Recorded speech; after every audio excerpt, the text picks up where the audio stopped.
Priority 1 message from Starfleet coming in on secured channel.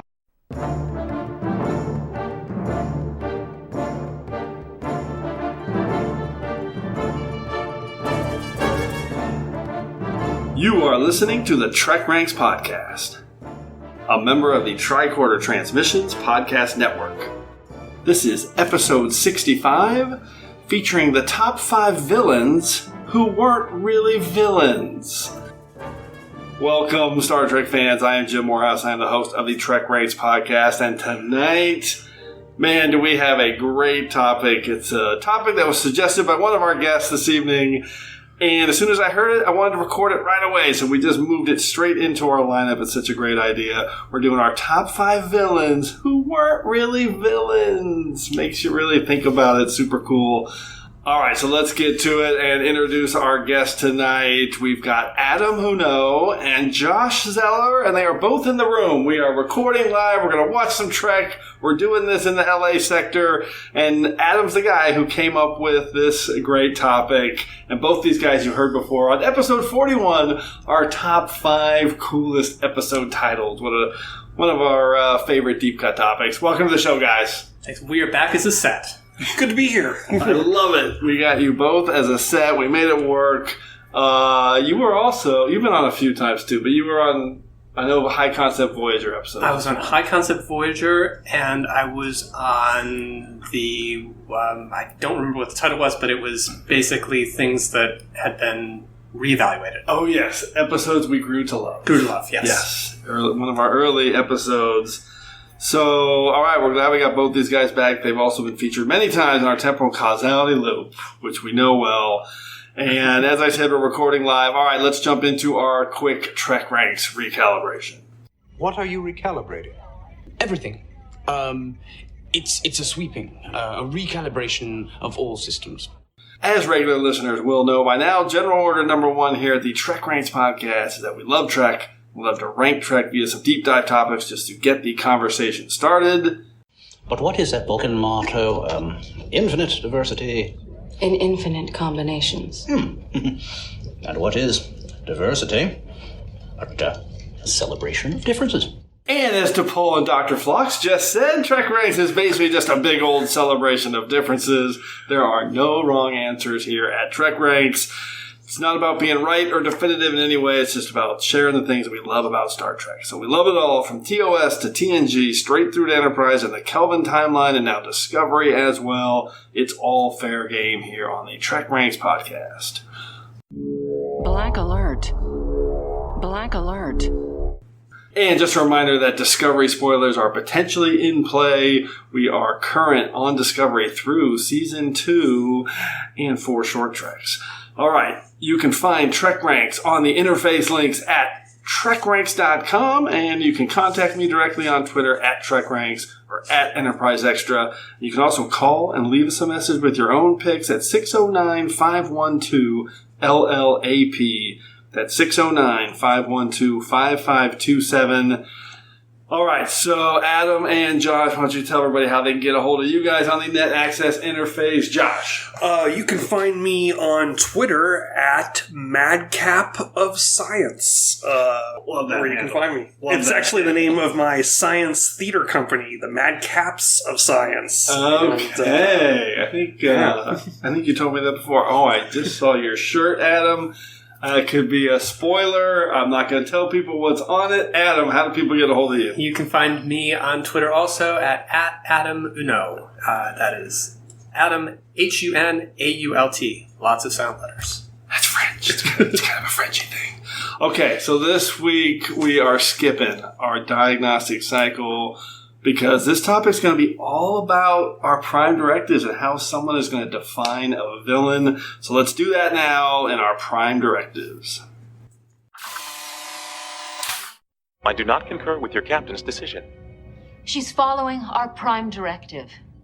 Define Prime Directive. Okay, Adam, let's start with you. How did you get into this topic? It was your idea. How do you define a villain and narrow this list down? Okay, so first of all, one of the things that I love most about Star Trek is the way that it is not a show where might makes right. It's a show where you often find out that your first feeling about someone, that they're an evil person, is wrong, and that they are, in fact, either doing it for a good reason, or they just are in a bad situation and they don't see any other way. So I just thought that this was going to be a no-brainer in terms of Prime Directive. So I just started from the beginning and I started making my list, and I came up with a great list. Problem was, I didn't even get out of TOS Season 1. And there are 29 other seasons to draw from, completely other seasons. So I decided to start to make a Prime Directive that was going to narrow it down. So I was pretty hard on myself. So I have 4 criteria. First, it has to be someone who is set up as the main antagonist of the episode. So it can't be someone who's off to the side. It's got to be the main villain of the episode. Secondly, they've got to be discovered later to be behaving in a completely justifiable, reasonable way. Third, the ends don't justify the means. So if you're in a bad situation, but you're still doing something that's villainous, tough luck. And then my 4th criteria was no iconoclastic picks, because I can sit here and totally argue. Is that a fancy way of saying no deep? You're going all deep cuts? No. It's a fancy way of saying that I can't pontificate. So I'm perfectly capable of sitting here and saying that the Pa Wraiths were the good ones and the prophets were evil, or that Gabriel Lorca saved the Federation, both of which are 100% true. But I'm not going to do that. I'm going to keep it to... What? Oh my, that's a whole nother podcast. Wow. Okay, that's fascinating. So your number 3 is it's going to be similar to mine, which was the ends don't justify the means. That was a big factor in mine. But that last one, wow, yeah. One of mine is I'm going to have a little pontificating in mine. I'm not doing that because it would only be fun for me. All right, Josh. Well, I have similar criteria. Star Trek is just so full of characters who are full of complexity, full of characters who maybe do the right things for the wrong reasons or do the wrong things for the right reasons. So I sort of followed that sort of guideline in picking characters who appeared maybe over the course of several episodes, perhaps, and had an arc that maybe they start out more as a villain, but the end of the series through working through understanding and IDIC and all that suddenly they maybe become a hero out and out right or whatever, or that they could possibly be the hero of their own story if you were to flip the whole narrative and understand that you can really understand really where they're coming from, even though they are the antagonist to our heroes. That the stories are complex. That they had to have a turn. That they couldn't. To use an example of, say, Gul Dukat, who's maybe the greatest villain of all Star Trek. But in the end of the day, he had a lot of turns. He became a good guy. He became a bad guy. He flipped around a lot. But in the end of the day, he was an arch villain. And he didn't really have any redemptive qualities. So to have a redemption is sort of a big criteria for my Prime Directive. Okay. And a lot of the reasons that you both have said so far. All right, so we both kind of got in depth on this in the same way, I think, because similar to Adam, when I started I have so many on my list. It is amazing how many secondary systems I'm going to rattle off at the end of this thing. But yeah, I have many secondary systems. Another criteria that I had was also to try to make picks from various series, so that it wasn't going to be entirely DS9 or entirely Voyager or whatever. That the villains would extend through different series, because I think storytelling has changed so much over time. I love when people do that. I've done it a few times where I've tried to spread it around, but I don't even, right now I'm not even sure how well I did on that. So sometimes it's just a surprise, but I love that. So, but my main driver ended up being the ends don't justify the means factor. And it was, I could not pick somebody who, really did some bad and some harm on the way. So, one of my first thoughts was Finn from The High Ground. I love that guy. I think he's totally justified in his fight. But he can't pick this guy because he's trying to blow up the Enterprise and he is causing lots of damage. And then my other one was I'm just not picking you if you're a jerk. So I'm looking at you, Admiral Halftell from The Offspring, because at the end he was kind of redemptive, helping try to save Law, but he's just a jerk. So anyway, and Adam was rolling his eyes there. He's right, of course. The guy's not really redemptive, but kind of, just a little bit. All right. So normally I have a bunch of picks, and I have a tough time figuring out who's going to be the 5 because I just can't eliminate them. This time I have all these picks, but I actually had a tough time getting 5 on the list that fit all the criteria, if that makes sense. I mean, there's still a bunch that fit, but there's a ton that I came up with, and it was just like, nope. So that part will be a little bit different. I was definitely shifting. I had more. I was definitely shifting people on and off, and there's a couple of people who, by rights, they should be on there. But I just figured somebody else would do it, so I... Ooh, okay, that's always a factor on TrekRanks, you never know. Yeah. All right, that's a good detailed Prime Directive. I knew we were going to need that. So let's jump into our order of things with third Ramataclon, who, hey, he might be on somebody's list. You never know. All right, let's do it. Third Ramataclon. I am a Jem'Hadar. He is a Vorta. It is the order of things. And as always, just a quick reminder on how we're going to go through the order of things. First, each of us will reveal our 5-word summary and a hashtag to tease our pick. Then we'll reveal our top 5 villain who wasn't really a villain and the episode associated to that character. And then we'll discuss, why they made our list. And at the end, we'll rattle off some secondary system selections. And as always, if we have any duplicates, which could happen tonight, we'll see. Make sure you listen for the Defiant Torpedoes. Okay, Adam, let's kick this off with you. What's your number 5 pick for villains who weren't really villains? Okay, so my number 5 pick. 5 words. You might have said no. Hashtag need too great. It is the Bionars from the TNG episode 11001001. Excellent pick. I love this pick. Fantastic. That is a great pick. What's your breakdown? So I love the Bionars. I'm actually a huge fan of TNG Season 1, which is the year that I fell in love with Star Trek. When you're 5 years old, you don't necessarily have a huge critical sense. But the Bionars are, I think, one of the greatest villains that year. They're certainly set up as being bad guys. There's lots of furtive glances and spooky music playing, and they're obviously very alien looking. And in the end, they do steal the ship, but it turns out that they have a perfectly good reason, which is that they want to save their entire species. And they don't hurt anybody to do it. They borrowed the ship, and you could argue, and Picard and Riker do make the argument that they should have just asked the Federation for help. But when you think about it, it's just part of their way of thinking, their binary way of thinking, that if there's any chance that it's a no, they need to, because of their need is too great, they need to just take it and apologize later if necessary. You might have said no. Let's just skip right to my number 5 pick. Because I also have the Bionars, and my 5 words and a hashtag is...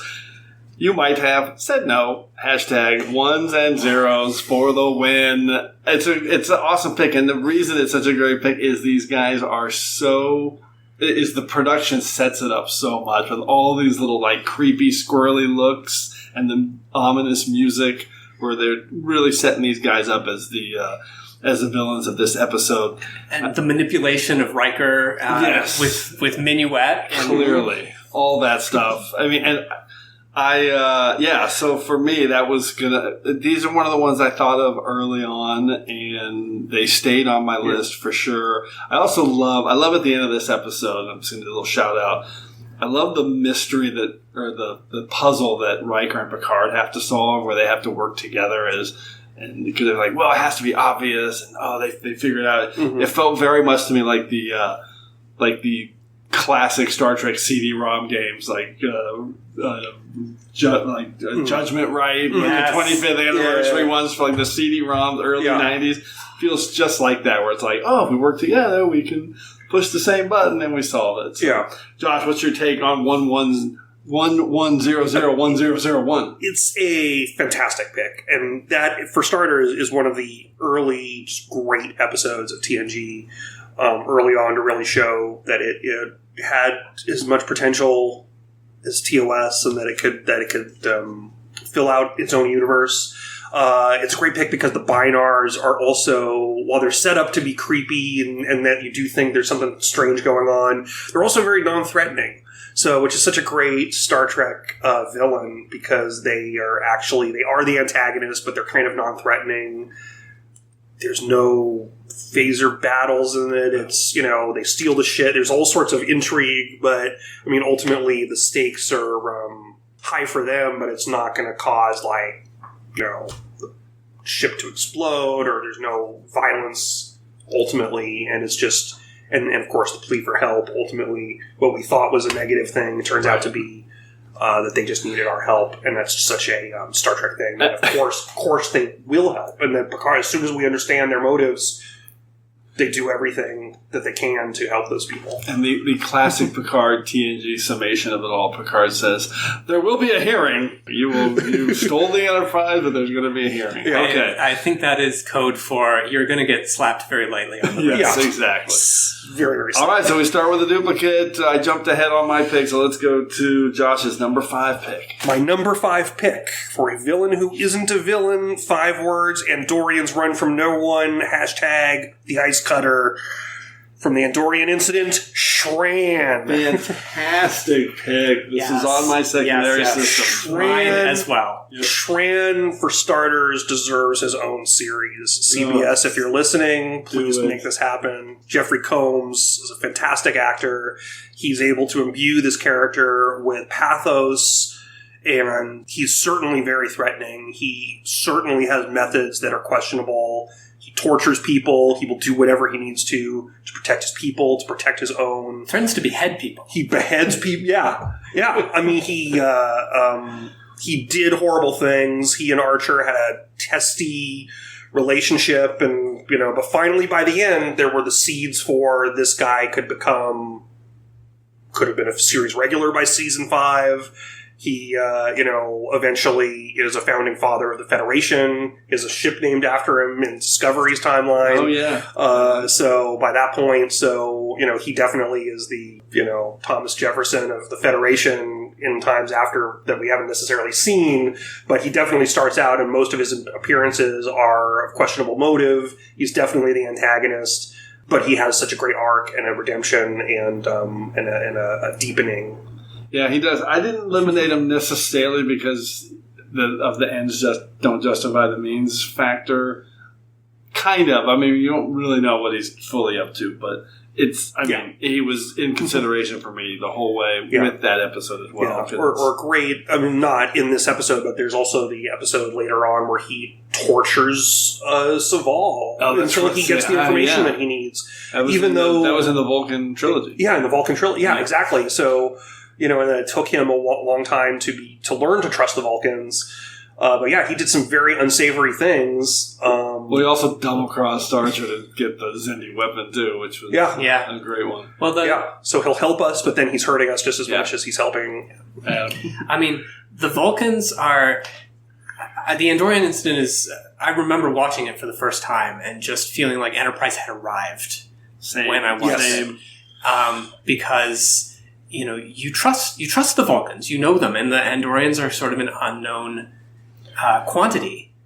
And to have him turn out to be 100% right at the end, and I just joked a minute ago that he threatens to behead people, but it's actually one of his underlings who makes that threat. He's completely justified in everything that he does. It's such a great twist. I heard a rumor once, and you never know how true these things are, but I heard a rumor that in season 5 of Enterprise, they would have done a story where Archer is off the board for some reason, and they were putting Shran in command of Enterprise. Well, it was definitely a strong consideration that he was going to be added to the regular cast in season 5. So, and it seems like that was definitely would have been an interesting dynamic. That would have been cool.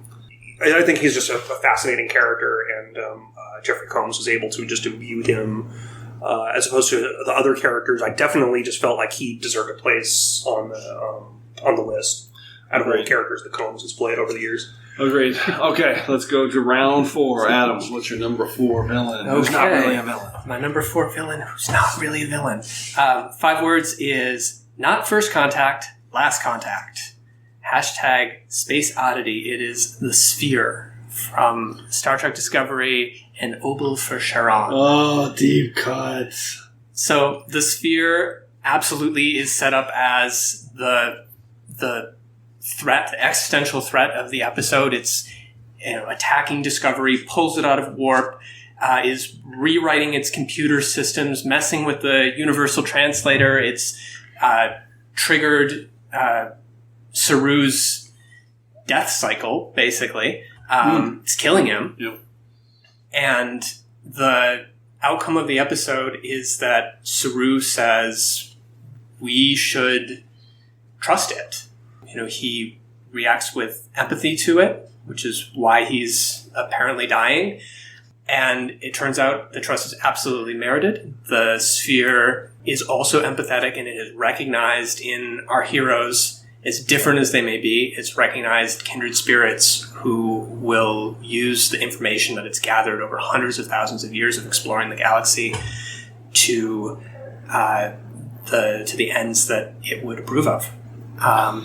So it remains to be seen. We're still in the process of the show, and certainly Discovery's computer is acting a little weird, as if some of the consciousness of the Sphere is maybe still in there.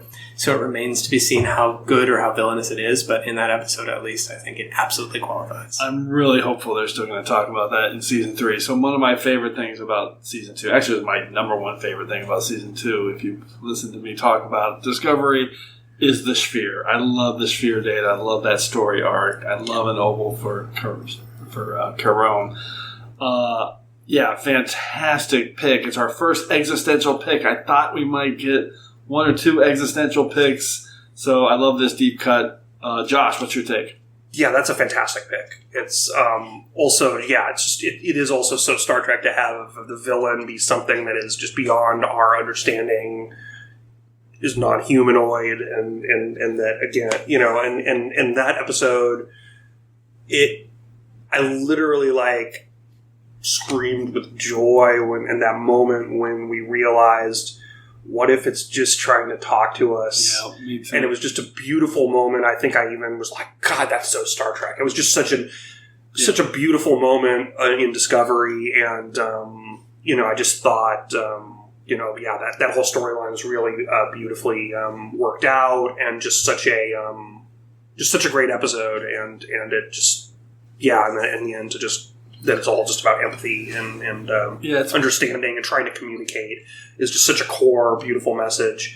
And it kind of proves that Discovery has Star Trek in its DNA, because this 100%. Idea of a villain who turns out to be justified at the end is so much in Star Trek's DNA. And it was so hopeful in the end, and that, it wasn't, to go so contra, the sort of vibe of season 1 was just so dark, which I, really enjoyed what they did and what they ended up having to say with the Mirror Universe arc, but everything was just so dark. So to suddenly have things like the Sphere storyline, and to just have hopefulness kind of go towards the core of it, I think also was just so great, and it really helped prove that they get it and they know what. Yeah, it's a beautiful episode. I mean, it's a great thought process. Yeah, to pick that one, because I wouldn't have. I mean, for sure, it's set up that way as the villain, and then they break out from it. Great pick. Let's go to your number 4 pick, Josh. What do you got? Number 4, 5 words. He sure cleaned up good. Hashtag for Cardassia. Damar. Oh, wow. Okay. Damar, I will pick as an episode to reference Sacrifice of Angels. The one where he kills the owl. Yeah, where he's villainous. And then later, Till Death Do Us Part, where he then becomes part of the team. And, he's a great example of he was just the worst when he was a drunk and the Canar, but then as they slowly developed more and more depth into him and his family life and his relationship to Dukat and his relationship to Wei-Yun and how he fit in with the founders and his slow realizations of how horrible things were, and to take that guy who was so crappy as a guy in the beginning to then clean up and, throw away the Canar, clean himself out, get part of the resistance is a beautiful arc, and to then understand the Bajorans on a deeper level what they did and understand what he's complicit in.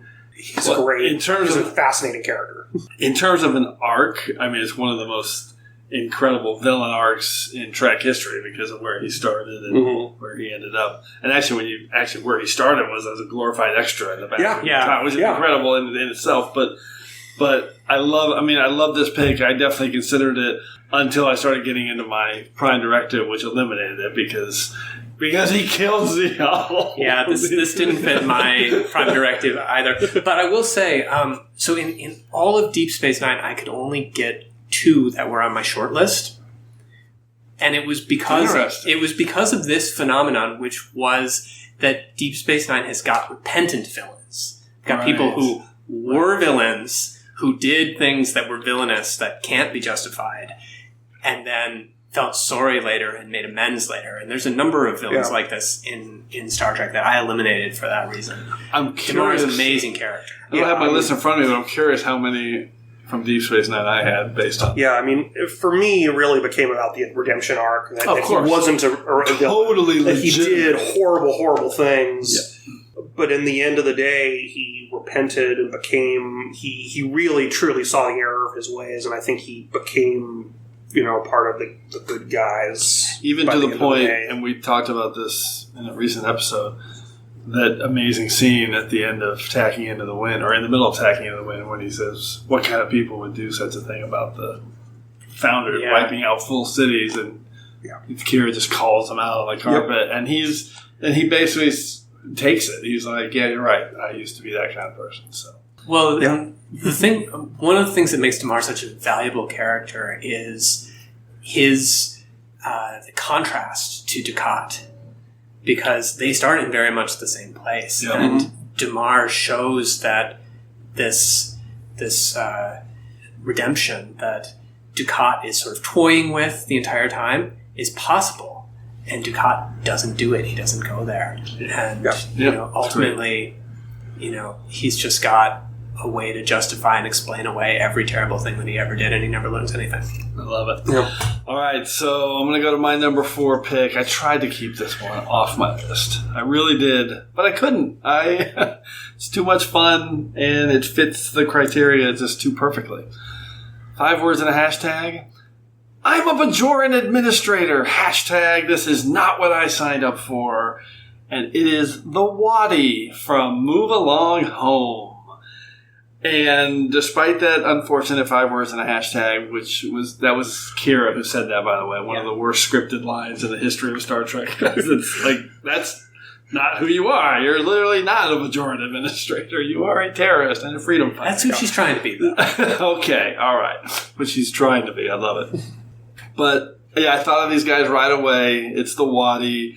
I've always liked this episode because how much it feels like a TOS episode. And when I wrote that in my notes, I thought, that actually might be a fun topic. All the best non-TOS episodes that feel like TOS episodes. Oh, interesting. That could be a fun topic. Turn off the recording. Let's talk about it. Wait, I need a new This one would be high on my list for that. The ending of this. I mean, they set this whole thing up like the Wadi are dangerous, mysterious dudes, and this game is like this really bad deal. It's like everything is bad, and then it's just this crazy ending where they just show up. He's like, "No, you lost. It was a game. It was just literally, we're just playing a game." Like, no, you're thinking of the holodeck. That's where you die if you lose the game. Exactly. So Chula is just a game. And you got all these great moments. Alan Moraine, the whole bit. Josh, what's your take on the Wadi? It's a great pick. It's definitely one of the worst episodes of Deep Space Nine, but it's also one of the greatest episodes. Yes, it definitely also belongs on a list of guilty pleasure episodes, for sure. I've definitely revisited it recently and had fun with it, but yeah, it's a great one because, again, they seem to have very nefarious actions, but in the end of the day, everyone was fine, and it was just like a strange detour, and the game itself very interesting and bizarre, and if anything, the episode really just suffers from that early DS9. All the wormhole aliens are just guys with weird hair and stuff. It kind of has it as like peak. And by suffer, you mean is awesome. Yeah. What's your take? Yeah, I don't have that much more to say. I like this episode, and I think it's really reviled by a certain segment of fans for the exact reason that Jim said, is that it feels like it belongs on another show. It doesn't feel like it belongs to Deep Space Nine. Yeah. It feels out of place there, but I feel like as a Voyager episode, it could be, great. Yeah. All right, well then let's move to the soup round. Adam, what's your number 3 pick? Okay, I've really tried to come up with something soup related, and I just couldn't do it. I couldn't think of a single, something like... No. That's not what the soup round's for. I was like, is there a changeling I can use? Because they're kind of soupy. That's pretty good. That's pretty good. So no, I didn't. Nothing soup related. So my 5 words are: force him down another path. # the end to my way of life. It is Minister Krola from the episode First Contact. No, you did not. Yes. He was one of my top 2 one-off villains. This guy is completely. This is going to be the biggest debate. Fight. I'm telling you right now, this is going to be the biggest debate in the history of TrekRanks. I revile this person. There is nothing redeemable about this person, in my view. Hit it, Adam. Let's do it. Let me tell you why Jim is wrong. So Krola is a fascinating character. Like, you get just a glimpse into this world that he lives in, and you can tell that, you've got Durkin, the president of this administration. He's very forward-looking. He's just brought on all of these reforms, and he's reformed this planet so quickly with social reforms. You get the idea that the Malcorians were kind of backward even a generation ago, and that they've accelerated very quickly to the point where they're about to break the warp drive barrier. You have Marasta exemplifying that forward-looking spirit, and Krola exemplifying the backward-looking spirit.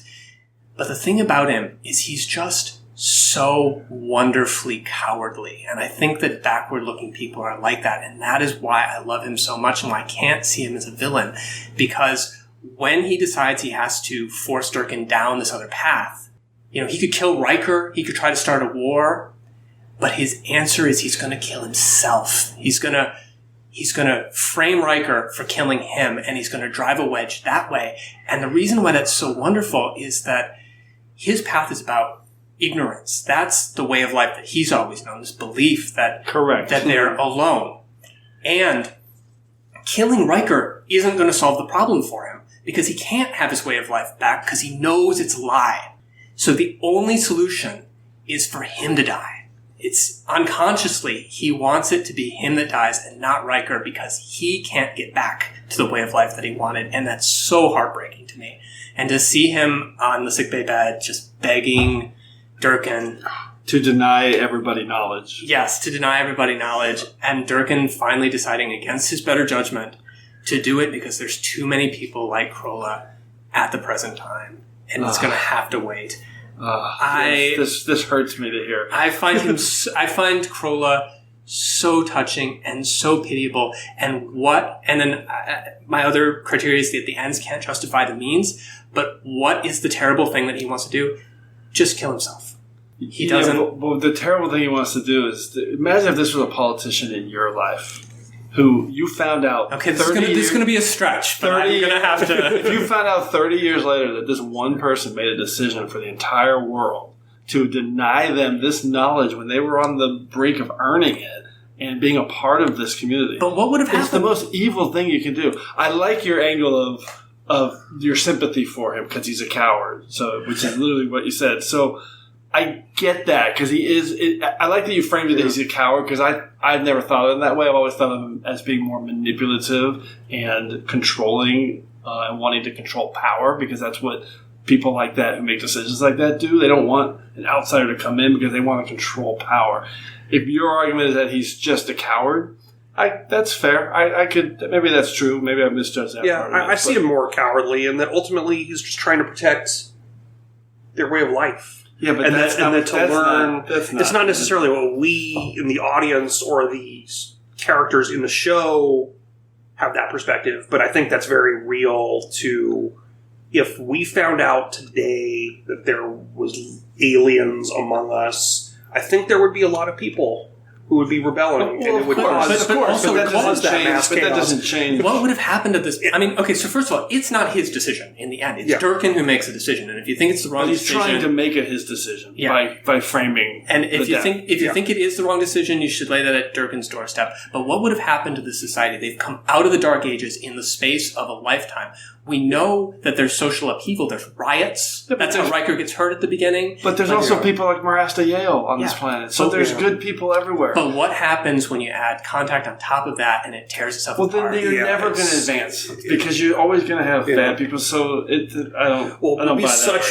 would be such a revelation and such a change for their society that all of a sudden, that it's too quickly. That I think... I'd agree that, their society was moving so quickly that they needed time to work out their own stuff.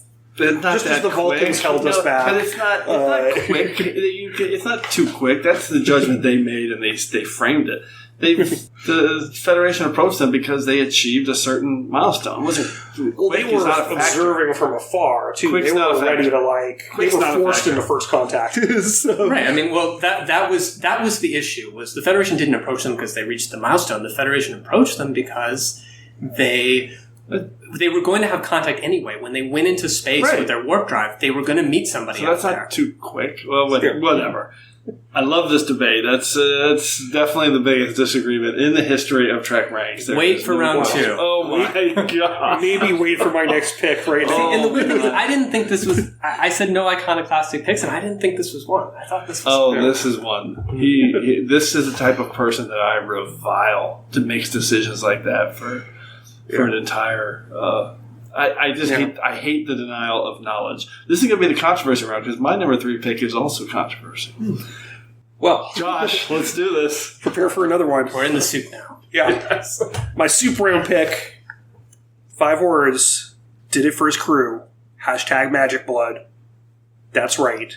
Kelvinverse, Khan, Nudie, and Singh is my number 3 soup round pick. This is an inspired pick. Hit it. I love it. It's kind of a wild card because, yes, in the end of the day, he does flip to being the big bad of the film. But what I find so fascinating about the Kelvinverse version of Khan is that he's so sympathetic. And then he has so much pathos. And when he talks about his crew and his desire to save them and that everything is for these other people, I believe it 100%. And his uneasy friendship with Kirk up until the third act was really a brilliant way for the movie to go. And I kind of have regret in terms of being a backseat writer-director of that movie. I wish it had gone a different direction and that they would have kept the uneasy friendship. But I feel that his version of Khan just gained so much sympathy and pathos, so that he ultimately does terrible things, but he has justifications that you actually can understand in the end of the day, regardless of whether you agree with it or not. He could be the hero of his own story, whereas I'm not sure that holds as much true for the original version of Khan and the way that Ricardo Montalban played that part. It was so villainous. He had a lot of the sympathy and the pathos as well, but it was so subtextual. And he did such horrible things in both Space Seed and in Wrath of Khan. Into Darkness, I think Khan is played a lot more for sympathy, and is just a fascinating, very depthful character. I love this pick. I have a whole bunch of thoughts on those, a bunch of points to make. First, I think the Wrath of Khan or the TOS con is also pretty redeemable. I agree. I think he actually did less harm than this con. This con did blow up the freaking archive and then shot up the room of leaders, which again I totally respect and like this pick, and both are less villainous than freaking Krolla. That guy is evil. Adam, what do you got? Feeling very picked on here. So for Khan, I'm gonna say no. I don't think that he isn't villainous. I think he is. I agree with what Jim was saying that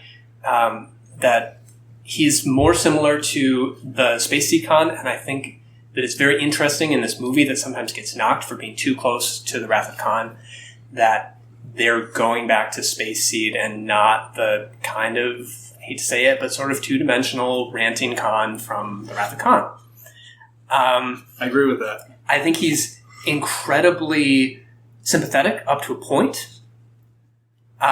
You can maybe excuse him for shooting up the room full of admirals who, as far as he knew, were all completely in on it with Admiral Marcus, but destroying all of San Francisco for no reason. Look, I forgot about that part. Just sort of discounting just as much as you, Josh. Just as much as you, Josh. I would love to rewrite this movie to make it true that he's not villainous. Yeah. I think it was fascinating what they did with him, but in my Prime Directive, he doesn't fit my Prime Directive either. As much as I do enjoy and like Into Darkness, I agree with you. The final 20 minutes could have used a pretty solid my additional thought is that he's being so manipulated by Marcus that he doesn't know what's up or down or right or wrong. His whole worldview is so warped by that point. But yeah, I mean, I think he has enough motivations that I feel like we can see and understand, that I feel like he, to me, is a villain who isn't really a villain, but then he really is a villain at the same time. Which is why they end up just putting him back in the vaults at the end. They do that because they're good people from Starfleet. Okay, well, we have 2 controversial picks so far. Let's do one more for round 3. I love this. So my number 3 pick, I love how this worked out. And this one definitely tested my Prime Directive for sure. So 5 words and a hashtag. Morality play explores interesting areas. Hashtag no easy answers. And it is Dr. Krell Mosset from the Voyager episode Nothing Human. And this is the Cardassian doctor, who is basically Dr. Mengele, a representation of Dr. Mengele. And it tested my Prime Directive because there is a scene in this where he's operating and there's a creature that's embedded itself on top of B'Elanna Torres. She's going to die unless they get it off, and the doctor goes to use this guy's research to help solve this problem. And there is a scene where he tortures the animal in a way that wasn't necessary, and the doctor has to step in. So that was a little test of my Prime Directive. But the thing for me, and this is going to play to the knowledge question that we talked a little bit about with Krolla, and actually with the Sphere, that was all about knowledge. This is always one of my big things, that knowledge is never a bad thing. It's not. You can't deny somebody knowledge. I have a big belief in this. And I think in this case, just because this guy gained knowledge through really terrible means in the past, doesn't mean you just discount all that knowledge and never use it and never touch it, no matter how strong your feelings are. The way time evolves, you have to take knowledge with a little bit of a grain of salt in terms of how you use it. So obviously Torres is fighting against this. She's rather die than have this knowledge be played. So my pick is Dr. Krell-Mosset, but the flip of this is that it's not even Dr. Krell-Mosset. It's just a holographic representation. So you could have changed the look of this guy. No one would have ever known. So that's why I'm picking this, because he's represented as a villain, but ultimately I don't think this hologram is a villain. If it was the real Dr. Krell-Mosset, I probably wouldn't have picked him. But yeah, so I kind of dug in on this one a little bit deep, where I think I think this one. And by the way, at the end, he's pretty much labeled as a villain because Janeway gives the Doctor the choice of deleting his knowledge and deleting him from the database, and he ultimately chooses, I need to do that because this guy's a bad dude. Anyway, Adam, what's your take on this one? Oh, I'm so torn about this. What I was coming up with before you even said it is that he's not actually Chromoset, he's a hologram. Right. So you can't really say that the hologram is a villain, but I do think that Chromoset is a villain. And I'm very torn because on one hand, you don't have to go too far. You mentioned Dr. Mengele. Yeah. The things that Nazis did to concentration camp prisoners, exposing them to extreme cold, pressure experiments, vivisections. I mean, just horrible things where arguably they did get some scientific knowledge out of that, but not worth it. Of course not. Of course it's not worth it. No one's validating any kind of experiments like that. We have today we have rules in science that require ethical behavior in the pursuit of knowledge. But the flip side of that is that you go back to the 18th, 17th century to when a lot of the foundations of our medical knowledge were being laid, you find very disturbing tests that were done on animals and that were done on people. And they loved to expose convicts to terrible pathogens. Yep. Dr. Pasteur famously proved that his rabies vaccination worked by giving it to a child and then exposing the child to rabies, which would have killed him if the disease did not exist. And Pasteur is a legend today, so and considered to be a hero of modern science. So this is very. I never knew that. Wow, this is getting deep in Trek Ranks. I never knew that, and that's kind of the whole point. So we don't need to get into the terrible, terrible things that have happened in history that we know. Yeah. But the point here enjoy your pasteurized milk. The point here is if you have the knowledge, you don't just throw it away now if it's going to save 100,000 people just because. I mean, you don't. Obviously, it's not easy, but you don't just throw it away. Yeah. Very iffy. I'm not prepared to say that you're right or wrong. Yeah. But that's what it's no. But you wouldn't say, okay, don't have pasteurized milk. You wouldn't say that. So so we know where you're ultimately at. Josh, what's your take on this terrible topic that's bringing everybody down? This is also a great pick because. I'm always a fan of things that bring up discussion and great, interesting discussion, and even furthering our own knowledge in this room right now. So it's a great pick, as it's a great conversation starter. That's a fantastic episode of Voyager, and then I just love the reveal initially. It's like the Doctor is like, great news! I found this guy. He can help. This research can help you, and then once we see that, oh my god, it's Cardassian, and then oh my god, all the horrifying things that this guy has done, is this right? And then it gets into the moral and ethical questions of like, well, it is a hologram, it's not really the guy, but it is the guy, and it has all of his memories, so where does you begin, and where does it become this facsimile of the person? All sorts of fascinating issues, and of course, in the end of the day, we're not going to lose B'Elanna, but so we know that it's going to work out. And it just falls into so many other great arcs in Star Trek where I'm thinking of say the episode Second Skin, where Kira is abducted and turned into a Cardassian, and she's held against her will. But then the more that she gets to know her quote unquote captors, he turns out to be a surrogate father almost. Yeah. So I mean, it's like I love episodes where it's like you just find that depth in someone who at first can seem good is bad, or bad seems to be good, and and that there's just so much depth to it, and sparking a fascinating conversation. I'm glad you mentioned in this one that the way they revealed it too is great, because first it was just that he was a Cardassian. Everyone was like freaking out that he was a Cardassian, and then the Bajoran kid comes in and he's like, That's the guy who experimented on my that's the guy who experimented on my whole family. It's such a twist because you think it's going to be they're just prejudiced against him because of the Cardassian. Right, it's really but then he turned out to actually be horrible person. So. Where's the line? Great episode. Why are all the best Voyager episodes B'Elanna episodes? Let's end. Oh, she's amazing. Let's end this really depressing soup round.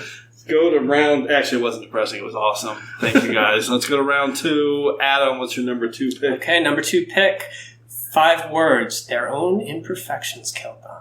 Hashtag a pearl of great price. It is the Vians from the Empath. Ooh. So I don't know about this one. See, I told you wait for round 2. This is the one I thought was going to be controversial. But let me explain. It is controversial. Let me explain. The Vians come from a solar system where there's a number of different civilizations.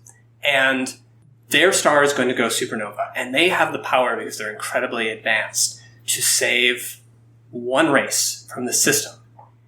And they have made the decision that it's not going to be them. They're going to save one of the other races. So this immediately tells me something kind of amazing about them. Once you figure into their calculations, and they are extremely cerebral beings who are maybe a little unfeeling, but once you figure into their calculations that they are going to sacrifice their entire race for Jem's race, a race that they think is more worthy, it does kind of make sense that they would want to test it out first and make sure that Jem's people also have the same ability of self-sacrifice that the Vians have. Because if they don't, then maybe the Vians ought to save themselves. So they engineer this test where they're going to make sure that Jem's people acquire this ability in any case. To do it, they need to create Jem's race are empaths. They need to have an empathetic imprint off of creatures who are going to feel the same self-sacrifice. The Vians themselves are not able to supply the necessary emotions because they kind of don't have them at this point. So they use, first of all, the crew of this Federation science station and then Kirk, Spock, and McCoy in order to produce this result. It kills the crew of the science station. That wasn't the Vians' intention. They intended for the science station guys to have the necessary feelings of self-sacrifice, which would have led to them being saved, exactly as Kirk, Spock, and McCoy were. But didn't work. Those guys died. I'm going to just say that in the grander scheme of things, it was a small price to pay for what the Vians were willing to do for the good that they were willing to do. Okay, so you have made a great argument. I am actually going to buy into it. That's pretty legitimate, but it doesn't fit your Prime Directive, right? I mean, the ends are justifying the means here. If they had set out to kill those 2 guys in the science station in order to teach Jem this lesson, but they're torturing them in a way that is. I mean, sometimes torture is worse than death. But they have the ability to repair all of the damage. It's not the experience, so, right? To an extent, like with the Bionars, we have to put ourselves into their way of thinking. Right. That everything is binary. For these guys too, they are not emotional beings. They are definitely all intellect, as Captain Kirk accuses them of being. To them, they need to make those people afraid. They need to make them think that they're going to die so that they can create this emotion of self-sacrifice, which Jem can then read. And as far as they're concerned, the damages are temporary. This does not fit 3 or 4 on your Prime Directive, and I love it. Okay. So, Josh, what's your take on the empath? It's a good pick. It's a deep pick. I love it. Yeah, I mean, and again, getting into all sorts of great moral and ethical dilemmas, and to have to see them from their own perspective to find our own empathy as an audience is puts us in an interesting thought. I love it. All right, I did have one more point. Let's not forget that they repent at the end. Like, they don't... Jem doesn't perform as required. She doesn't sacrifice her life in order to save McCoy. And they decide, we believe, to save her people anyway, because we don't really know that. Yeah, right. But that's the feeling that we get. So if there is a little bit of villainy, there's also absolutely a redemption arc. If Damar can be on the list, the Vines can be on the list. Anybody can be on the list. Just a little bit of villainy. Okay, let's go to Josh's number 2 pick. All right, number 2 pick. 5 words. Hero of his own story. Hashtag the turncoat. Deep Space Nine's Michael Eddington. Oh, I love this pick. Yes. He was one of the great characters of Deep Space Nine. The fact that he was embedded with this crew, he was one of the good guys ostensibly for a very long time until all of a sudden we find out that he is in fact a Maquis. And the Maquis also on DS9 just had so much complexity and sympathy to them as well that the treaty never really makes a lot of sense. It's really hard to. I understand the sort of real world political struggles that they're meant to represent, but it always just felt like, why is the Federation being such jerks to Lockheed? His hatred of Sisko, just one of the great adversaries for Sisko, and that he drives Sisko to do horrifying things. He makes Sisko the villain at the end of for the uniform for the Cause 2-parter. Great point. And in fact, those are the episodes that I would highlight for Eddington, that he, and that he in his own mind is truly, as one of my criteria, he is the hero of his own story. He is Jean Valjean. And Sisko totally is Javert, and he's hunting this man down for personal vendetta reasons, and the lines have been crossed, and I think it's he kind of has a hero's death in the end of the day and is able to sacrifice himself for the cause. I think, one of the strengths of DS9 is that it really got into all those issues of terrorism and, is this person a terrorist or are they a folk hero? It's both at the same time, depending on who you're rooting for and whose story we're watching. And at times it's both ends of the spectrum. And sometimes we're on, you and the audience are with Starfleet people. Sometimes you and the audience are actually relating maybe more to the Maquis characters in DS9. Well, I considered Michael Eddington. It didn't quite fit my Prime Directive. I decided because he's a jerk. I don't really know what bad he did. He is kind of a jerk. He's not a guy I want to hang out with. Exactly. He's not someone where you're like, this is a cool guy, but he has, again, the pathos. No, and all of his actions have such strong motivations that are completely understandable when you look at his perspective, just as the empath pick. Pending your perspective, he's the hero of the story. So. Yeah, it depends on your perspective, and I think this is a good one. I don't want to say that Sisko is right in these episodes, and I think that Sisko's vendetta against Eddington has less to do with the fact that he betrayed Starfleet and more to do with the fact that he messed with Cassidy Gates. Ooh, that he didn't. That was for Sisko. I think that was below the belt, and I think that is really why he pursues Eddington as strongly as he does. That being said, I can't really feel sympathetic to the Maquis, and even with Chakotay, even with Cal Hudson, who are very sympathetic people, I do not feel that it's hard to do in the situation. I absolutely believe that, but they need to let it go. They need to let those colonies go. Violence, even against the Cardassians, is not going to solve their problem, and that's the way that they've decided to go. And Cal Hudson, and especially Chakotay, are way more sympathetic than Eddington. I would suspect him strongly of a bit of self-regard. Yes. Shall we say? Doing it for himself. If not narcissism. Yeah. All of that being said, I think there's a good argument to be made that he's not actually a villain. He certainly isn't in his own mind, and arguably what he's doing is justified. So yeah. And in the end, he is trying to protect his family, his friend. He's doing just as much to protect his people. I think there is a certain amount of ego to him, and that he definitely, someone who has that much of a hero complex, is very narcissistic. No. But at the same time, he gets married. I mean, he does. Those people are his friends and family. Those are his people, and he is doing everything he can to protect them and protect his way of life, protect his home, one way or the other. All right. Well, it's a good pick. I agree with you about the Maquis. I don't find him that sympathetic, but I feel for them. I don't. Yeah, but the perspective here is that because Cal Hudson is definitely on my secondary systems, so he was one that I considered. And there are a number of people all through Star Trek who have to learn this lesson of let it go. I mean, think of the Ensigns of Command. Think of those people. They're on that planet. They're going to fight it out with the Shellyak. Oh, yeah. Yeah, no. Right. Go home.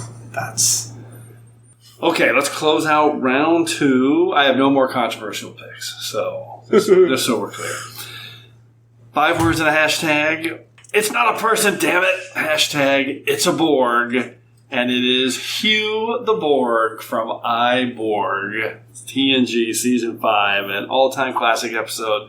And an amazing pick that jumped into my head when I was doing this, which now is so relevant because we're going to see Hugh again very shortly in the Picard series, played by Jonathan Del Arco. And what I always say about this episode is just to always, whenever you watch this episode, make sure you transport yourself back to that moment when you first watched this episode and the Borg were still this terrifying unknown. Yes. And every second that they're dealing with this Borg is terrifying, where they're just not sure how to block him off from the Borg, how to deal with him, how to even put him back without having the Borg come after him, what his intentions are, and the slow reveal that he's just a boy, basically, who's been separated and is lonely now and looking for a friend, and Geordi. I love everything about this episode. I love the way the initial plan is to use him as a weapon and destroy the Borg, and everyone kind of realizes and comes around on it, and does the right thing. And there's this great moment at the end where he started as the big threat and the villain in this episode, and at the end he just says, "Captain, I do not want to forget that I am Hugh." And I love that moment. It's incredible. Josh, what's your take on I, Borg? That's a great episode and a great pick. And yeah, it was a fascinating, at the time, way to have a whole new kind of Borg story. Yeah. And to go more small scale with it, because we opened Hugh with, huge with, Q-Who and then Best of Both Worlds, and there's this terrifying, unstoppable threat.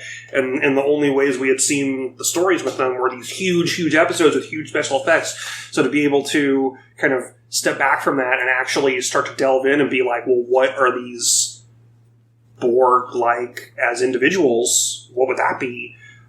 Is fascinating. And the scene with Hugh and Guinan is just great face off, and to see Guinan's transformation in that episode and her own dealing with her own hatred, and the way that the episode makes the characters view their own hatred of the Borg and their own their own prejudices is great. And that in the end, that Q is turned into essentially a child or a lost puppy is an amazing turn. That in 45 minutes of episode, we've gone from this thing's a horrible threat, we're going to use this thing as a weapon, to he's a person with his own rights, and it's beautiful. And I'm very excited to see what happens with Hugh in Picard. Can't wait. It's incredible. That's going to be one of the core elements to go of with the it. Yeah, for sure. I'm just very fascinated. Adam, what's your take?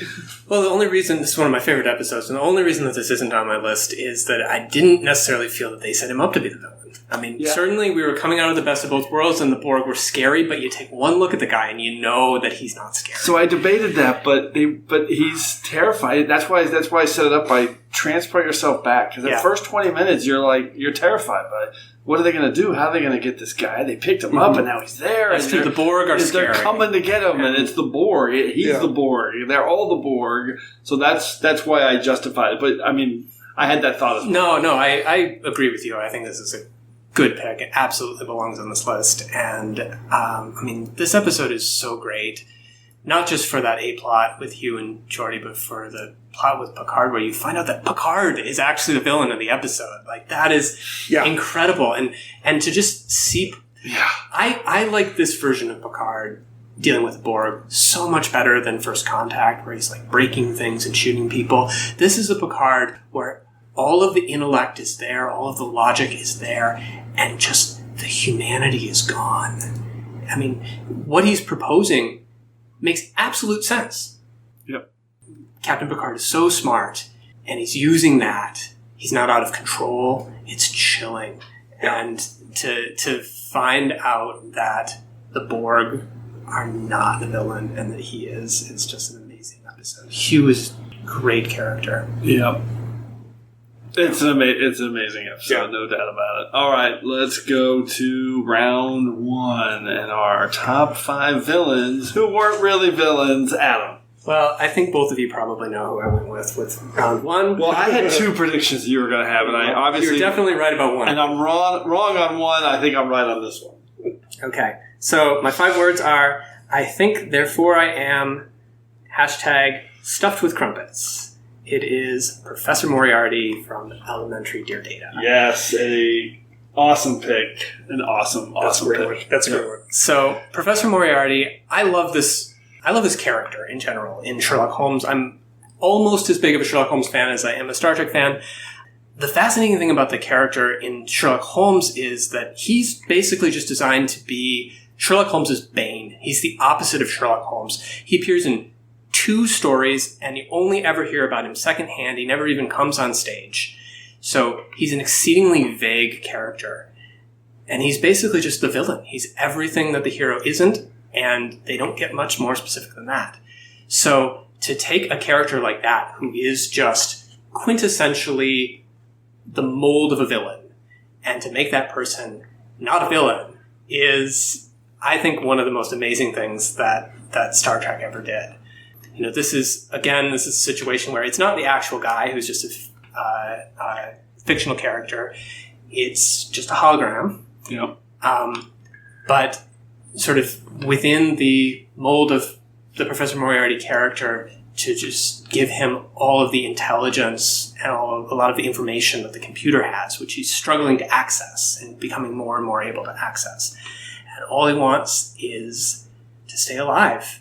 And, you know, he's maybe reverting a little bit to his villainous origins, threatening the Enterprise slightly.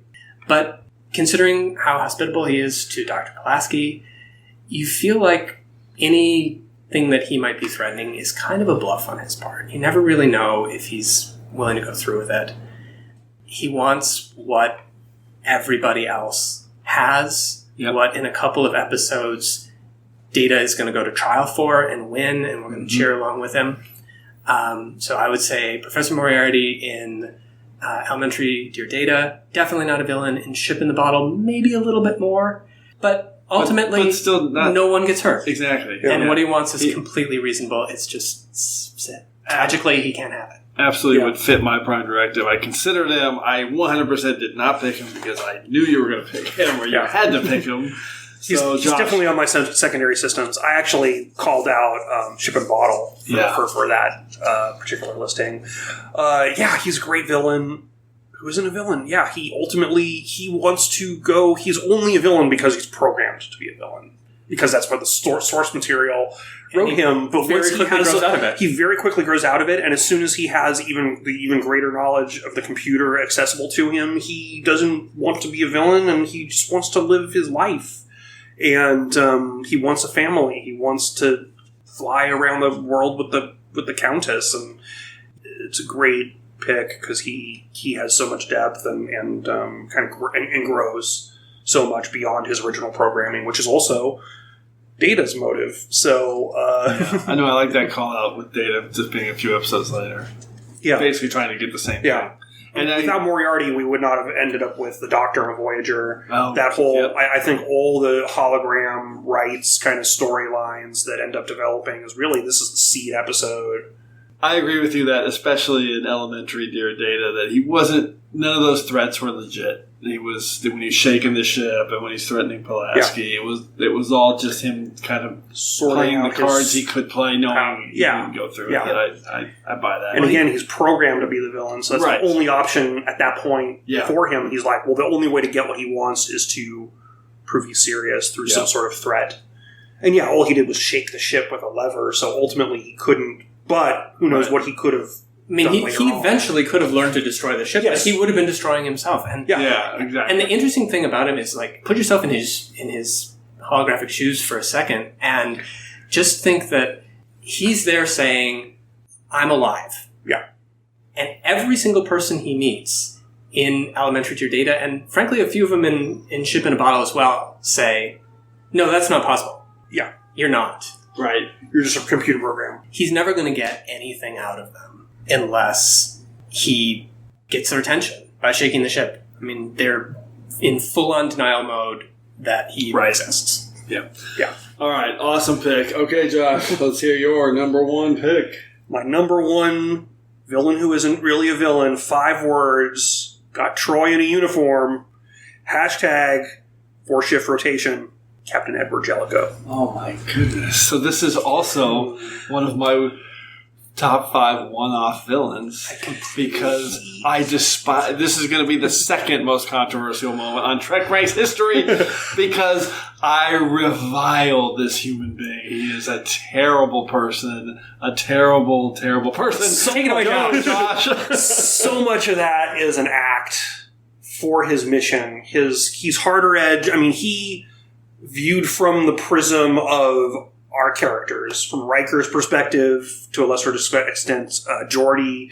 He's a hard-edged jerk who's making him do. He's whipping the shit. He's not the captain that Picard was. He's not friendly, or even when we seem to have moments where it's like, oh, he's got a kid who's got drawings, isn't that nice? He's still just like, I want you in a duty uniform. Get us on that floor. Like, get it done. But in the end of the day, a lot of the stuff is just part of what it's his style of command is different, but we as the audience have gotten used to the friendlier aspects. He's shook the ship up, but in the end, it's like, yeah, he was a loose cannon to the Cardassians, and then he walks right out and he's totally calm. He's like, okay, great, give him 5 minutes. But let's Troy do was this. 100% right when she broke him down to say he's an insecure little boy who doesn't know how to deal with these guys. Yes. His style is different because it's terrible. Adam. Yeah, okay, so I agree with you that Jellicoe... Okay, Jellicoe didn't make my list because I don't believe that he was set up as the villain of the episode. Galmarset was. Well, he's the antagonist of the episode. No, he's not. Galmarset is the villain. No, they both are. No, they both are. And the storyline... If your point is... I mean, he's not the main antagonist. He's not the main antagonist, but he's definitely the antagonist to the storyline. So he wouldn't have made my... Not being the main antagonist, he would not have made my list for that reason. Right. I don't think Jellicoe's evil. I don't think that he does anything evil. I don't think that he has evil goals. I think he is a jerk. He's insecure. He's one promotion away from being a Badmiral. And once he gets that kind of power, he is going to be in fact, in one of the comic books, he is a Badmiral. I think actually in one of the Peter David in New Frontier, in the novels, he is a Badmiral as well. I think he's just a bad person. Like he exemplifies villain. Every reason that Picard is a good leader, he's the opposite. He doesn't include people in his decision making. He doesn't try to build consensus. He doesn't inspire people. He just orders them. He's a martinet. And a lot of people defend... Not a villain. Not a villain. I don't think he is. I think he's just I do think bad person. I think he's a villain, but people defend him because it's a military choice or style, but it's not. It's just about how you deal with people, how you manage. When you treat people that way, you are a bad person. Well, he consider this. Had a short mission that he needed to get certain things done. Yeah, he has these talks with the Cardassians. He knows and he's working on the side with Picard. All the more reason not to insist on a 4-shift rotation tomorrow. But without having any consultation with anybody on the ship, 1,000 people, and asking them the pros and cons of such a thing, you don't make that change. Which he justifies by saying, "Oh, I might be here longer than which is fine." We think. Yeah. But I mean, he clearly doesn't think. Well, he ostensibly has to act as if he will be the captain for an indefinite period of time, but it is a short mission. I mean, I think he ultimately had a mission that he needed to accomplish, and he knew that he had to do certain things Consider this. What is the one softening attribute that we know about Jellicoe? He has kids. Yeah. What is the one softening attribute about Gulmerset? He has kids. So who is Jellicoe if he grows up in the Cardassian Union and not the Federation? I say in the Cardassian Union, he is 100% a villain. In the Federation, he's not, but he has what it takes to be one for sure. All right, Yeah. he will always be a villain he's for me. a villain who isn't really a villain, Leslie. Yes. So that fits perfectly. All right, this is a crazy episode of Trek Ranks. A lot of debate, which we normally don't have. I would just say, hey, everybody, go check out episode 20 of Trek Ranks, our top 5 one-off villains, which I destroy Jellicoe and Krolla. I can't stand those two guys. This is not the Chris Farley show this week. It is not. It is not. So awesome. Okay, my number one pick, 5 words and a hashtag. And this one is a no-brainer for me, especially if you followed me at STLV this year. 5 words and a hashtag, a matter of internal security, hashtag, the age-old cry of the oppressor. It is Roga Danar from the TNG episode The Hunted. I love this character, and he is 100% set up early on as the villain. He killed 3 people to get out of this prison. He is fighting everybody. Everybody gets in his way. He's set up as a villain, but as they do in TNG, brilliantly, they come to the realization that this guy has just been manipulated for the purposes of the state. He's actually a good person. And it's really just him trying to get home and to be free and not imprisoned illegally. So I love this guy. I love that moment when Picard realizes that this guy's just a victim and he's not their enemy. And despite that, he's still going to have to return him, to go through the protocol, return him. But he knows this guy is not the problem, and it's the Angosians down on the planet. It's one of those great ones where the Prime Directive seems like it's going to be it's the handcuffs right up until the very end when it becomes the loophole that they go through in order to do the right thing. Yeah, similar to Moriarty, this was 100% not on my list only because I knew that Jim was going to do it. Oh, right. Yeah. So, yes. That's pretty clear. Yeah, I absolutely 100% agree. And I love this character. This is actually one of my picks in our very first episode of Trek Ranks, Comfort Food episodes. I love this episode. I just find it really... I love the intrigue and the different machinations of when he's leading them on that wild goose chase. So yeah, the great chase sequence, which also, I believe, is the first time that this phrase Jeffrey's tube is actually uttered. It is. Even though it isn't quite... They say that in TOS. No, they don't. I'm pretty sure. No, they don't. It's pretty... I'm going to have to find it. We will check that. But no, I'm pretty sure it's the first reference. I'm pretty sure that's when they call it a Jeffrey's tube, actually, even though it's just a full walking corridor, essentially. But, I mean, yeah, I think it's a great episode because it does have so much complexity, and it, just that it rings home true for so many veterans who come home very messed up emotionally and mentally because of their experience in war. He's a tool. He's been turned into a fighting machine, and he's trying to just break the programming, essentially. He just wants to live a normal life, and so I think he's a great villain for the episode, and then eventually it's like, yeah, we end up needing to help him, and so that's also just so classic. Yeah.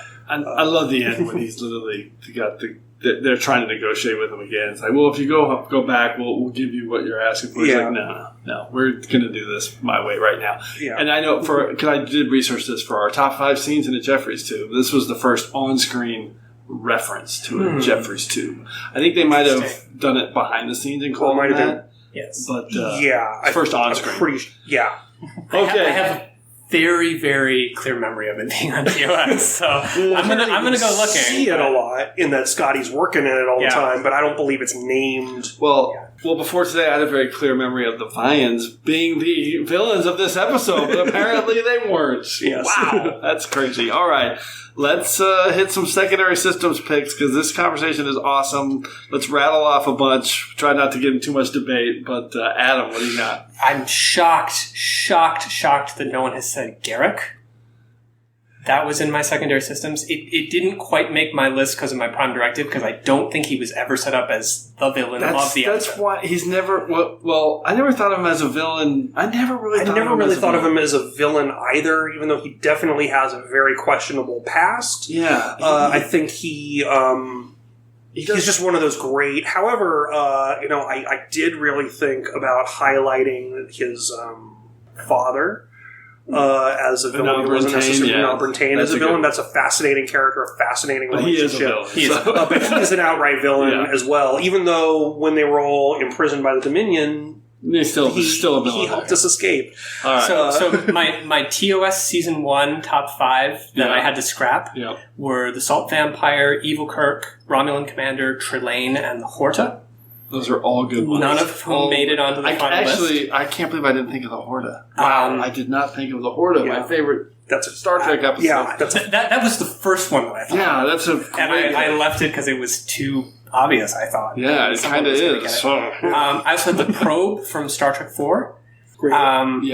My only two that I could think of from Deep Space Nine that I mentioned before were Eamon Maritza from Duet. I very much thought about that one. And Trevian from The Quickening. I love Eamon Maritza. That's a great pick. Yeah, I did not think of that one, and I think Trevian is still a villain. Could be. I do not like that guy. From Voyager, I had Dr. Jetrel. From Jetrel and the Kraden from Nemesis, which is just a fantastic episode. Just because I have to throw in a TAS episode to annoy Jim. Lucian from the Magics of Megas 2. Cutting that out. He is the the basis for Satan in our mythology, and yet turns out pretty nice guy. And last but certainly not least, every Jem'Hadar first ever. Oh, that's really good. That's really good. What are they called? The Krian from Nemesis? From Nemesis. Nemesis. That's a great pick. Because that's clearly... Because the whole episode is set up that way. They're the villains, and then there's the big opposite twist. Yeah. Josh. Just a couple to mention, since there was a bit of overlap. Emperor Giorgio. Yes. That's such a great... She was on and off of the actual list. I think she's a fascinating character, and Michelle Yeoh's performance is just so great. And to have gone from being the Prime version, who was so great, and then suddenly we're left with the evil Mirror Universe Empire version, who definitely would rather torch the world in order to save it. I think she has more to come.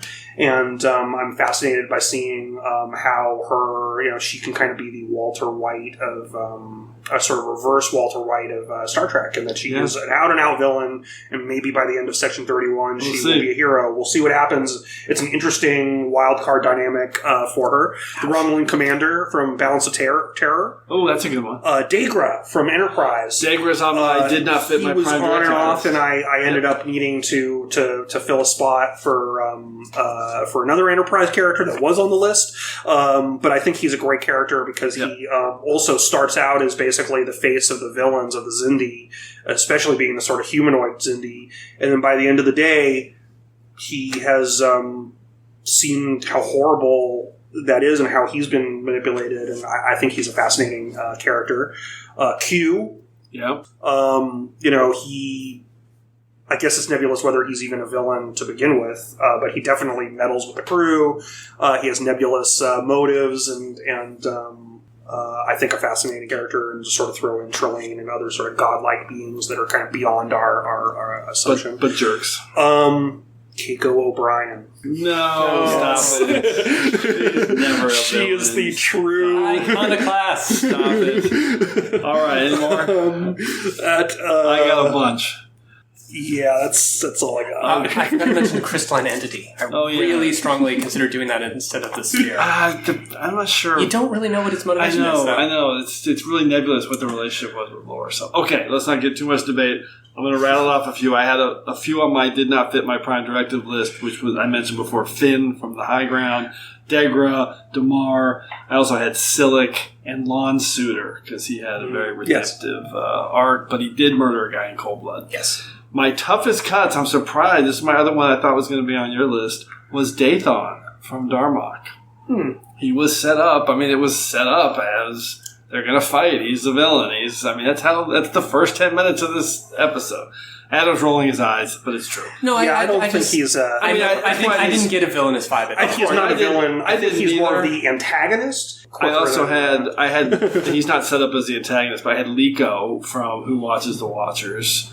And then my toughest cut was Wei-Un 6 from Treachery, Faith, and the Great River. Yeah, there is a rule. I was expecting to hear that one because there is a rule that has to be mentioned on every episode. Exactly. It's the most popular episode mentioned on. It's crazy how that is.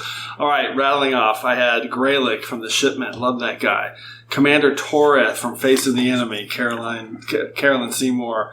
I had the aliens, the Drayans, and the Morok from the Voyager episode Innocence because they were set up as villains trying to kill these little kids, and it turns out the little kids they're just trying to help them die because they're old.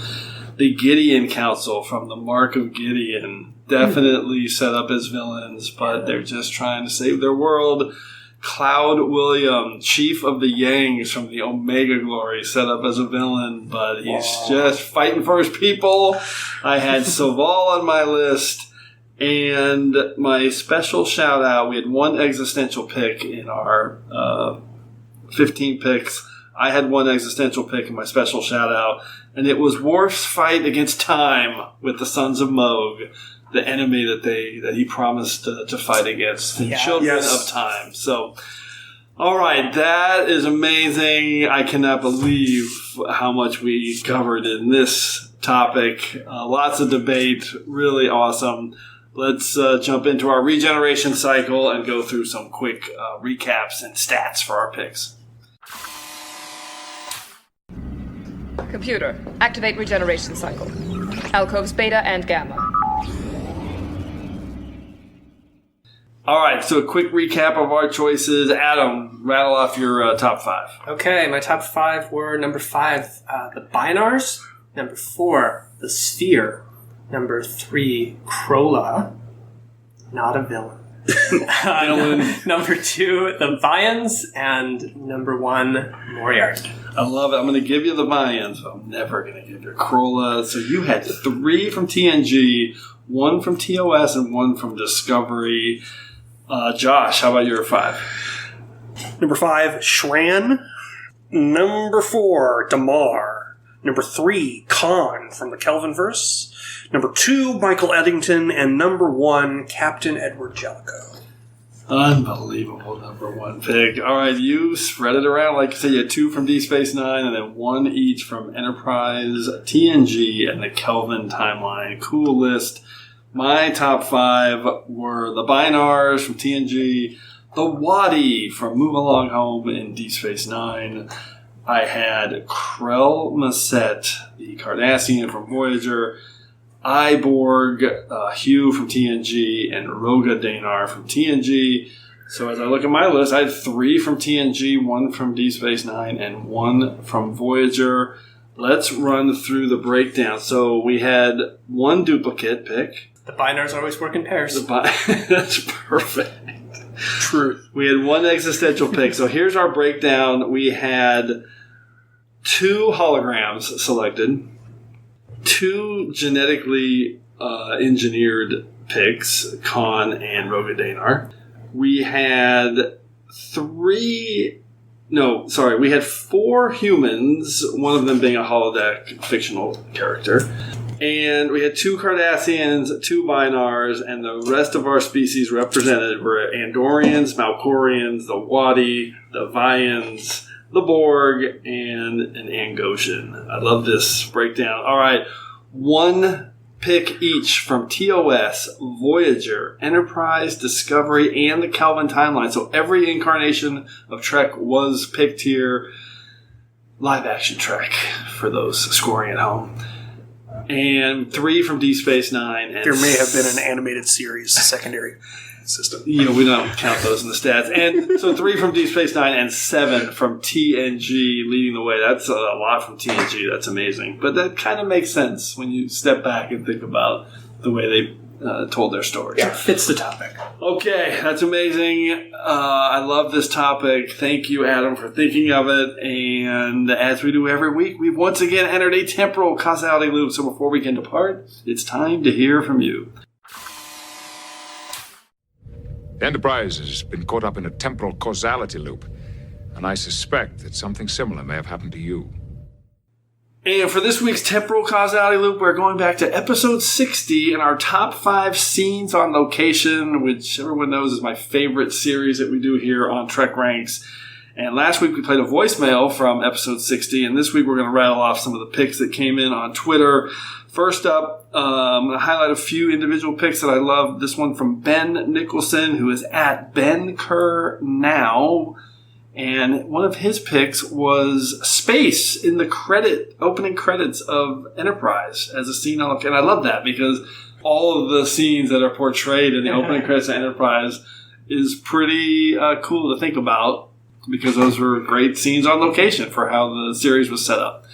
And then from Carl, at Listening to Film, always sends in great lists. He had his number 5 pick I love, so I'm going to read off his 5 words in a hashtag. Distinctive architecture used multiple times, hashtag the Brandeis Bardin Institute. And it's that scene from Descent where they are in where the Borg lair, basically going up there. So it's the Kittimer Conference. Yeah. Also the Kittimer Conference, yep. And from Trek Profiles, our buddies over at the Trek Profiles podcast, John, he sent in a great pick, a modern pick from Discovery, the Knox College at the University of Toronto for the Borath Monastery from the awesome... Beautiful location. Yeah, great through the Valley episode, of Shadows. Beautiful. Amazing. Yeah. Really well done. All right, then here's a list from Jeff Owen at NCC_17 Formula 1. Here's his whole list because it's a really good one. Neelix riding a bike through St. Clair, or should I say the Fairhaven set, or the Good Place, and that's from The Killing Game. So I actually considered that. I love that pick. He had the exterior scenes at the TRW Space and Defense Park, Operation Annihilate from TOS. That location, by the way, is about 4 miles from my house. I've never been there. I need to get there someday. Field trip. I hear they won't let people in if they get wind that they're coming in to try and take pictures because they're Trekkies, but I'm going to get on my bike someday and test that theory. All right, he had number 3 was The Road from Lancaster, California in Death Wish, a well-known spot that's filmed in many series. Number 2, he had the Baku Lake scene, which we talked about in the episode from Insurrection. And his number 1, I love this pick, the Missile Complex housing the Phoenix, the Titan Missile Museum from the film First Contact. So, super cool list there. And once again, those picks are more than enough to get us out of this week's temporal causality loop. So, as always, I want to thank everyone again for all your great responses to the TrekRanks podcast. Please keep your list coming to me at TrekRanks on Twitter so we can retweet them. But we also want to hear from you. So, put together your own list of top 5 villains who weren't really villains, or any list from our past shows, and give us a call at the Tricorder Transmissions at 609-512-5527. That's 609-512-LLAP. So hopefully we'll hear from you so you can be featured on the next episode of TrekRanks. And on the next episode of TrekRanks, we are going back to our series-specific episodes and our character breakdowns, and we're doing our top 5 T'Pol episodes from Enterprise. So I'm loving this topic because she doesn't get nearly enough credit. I love that character. Obviously love Enterprise. So Adam and Josh, if you're thinking about T'Pol, what's the first episode to pop into your head? Adam. Carbon Creek. Carbon Creek. It's a great one. Not really. Carbon Creek's a great one. Yeah. But the episode where she is, basically freebasing the Tetracell White, the drug, the Trellium D. The Trellium D. And, I think her whole drug addiction arc was really interesting. And then to leave her basically feeling emotion for the remainder of the series was a brilliant choice for Vulcan. She had just so much great stuff that was kind of underappreciated for sure. I look forward to diving deeper and coming up with a list on this topic.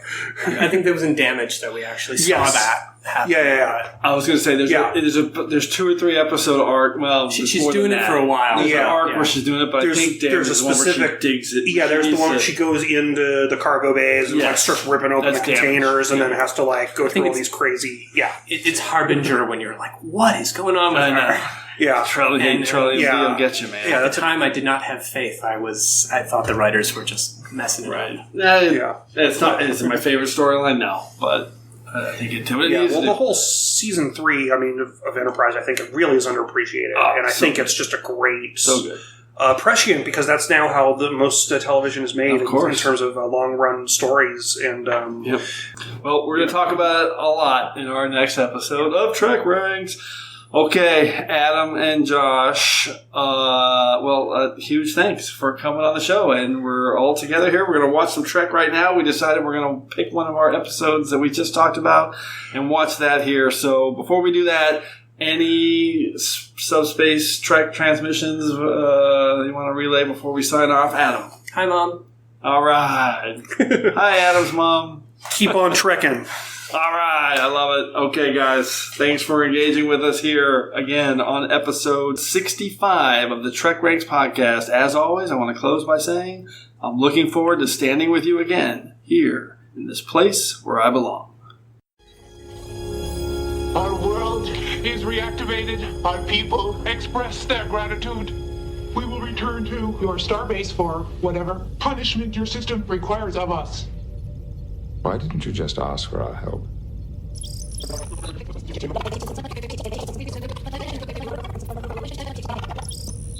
You might have said no.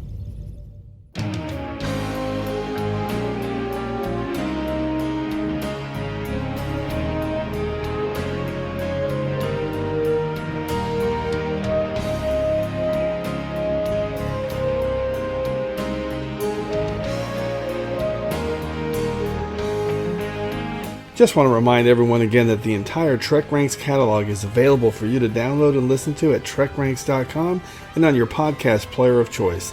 Our episodes never get carbon dated, so check out the topics you've missed and maybe just want to listen to again over at TrekRanks.com. And a reminder to check out our friends 5-Year Mission at 5yearmission.net. They're writing a song for every episode of Star Trek, and you won't believe how great their music is. They also have a podcast at the Trek Geeks Network, so seek them out. You won't regret it.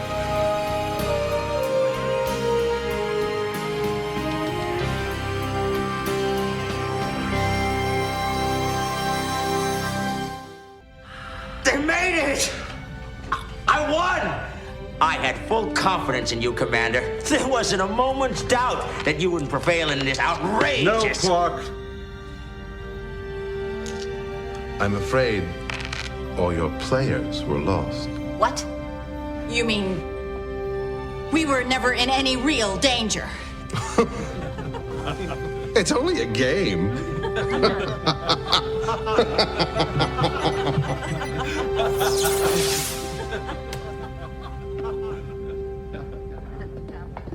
Time to move along home.